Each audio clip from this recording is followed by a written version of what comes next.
কি স্থান লাভ কৰিলে আৰু কেনেকে পঢ়িছিলে? ল'ৰা ফাৰ্ষ্ট পাইছে, মই ছেকেণ্ড পাইছোঁ।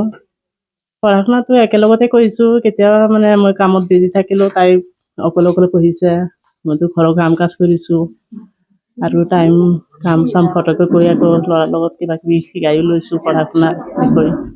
আৰু আমাৰ ঘৰৰ মানুহেও আমাক হেল্প কৰিছে কাম কাজত, সেইকাৰণে পঢ়িব পাৰিছোঁ আৰু এইবাৰ মেট্ৰিকত সফলতা হ'ল।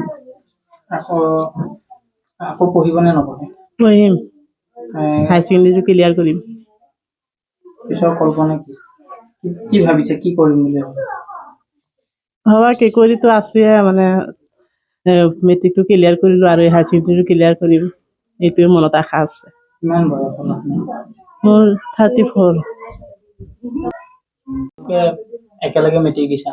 হয়, কি ক'বা? ভাল লাগিছে।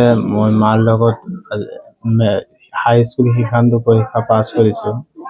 মই প্ৰথম স্থান পাইছোঁ, মোৰ মা দ্বিতীয় স্থান পাইছে আৰু একেলগে পঢ়িছিলোঁ।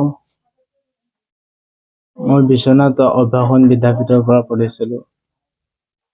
পৰিকল্পনা কি? মই ডিফেন্সত যাম বুলি আশা আছে। Join BSc Nursing and GNM at St. Martha Institute of Nursing, Guwahati under SM Group of Institutions.